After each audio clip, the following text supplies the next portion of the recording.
Hi,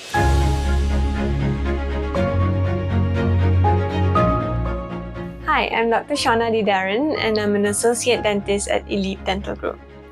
Today, I'll be answering one of the most frequently asked questions, which is dental cleanings necessary?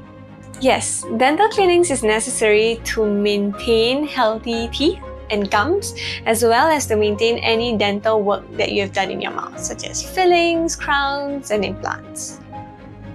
Your dentist will be cleaning the biofilm, which is the plaque, and the calculus, which is the hard deposits on your teeth and just under your gums.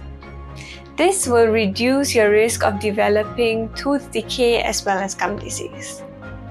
It's important to note that your dentist won't just be cleaning your teeth in this appointment. They would also be doing oral cancer screening to check for any early signs of tooth decay, to check whether you have any broken fillings, as well as whether you have any cracked teeth.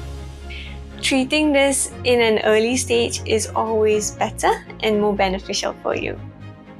Remember, regular home care with professional dental care will keep your biofilm under control.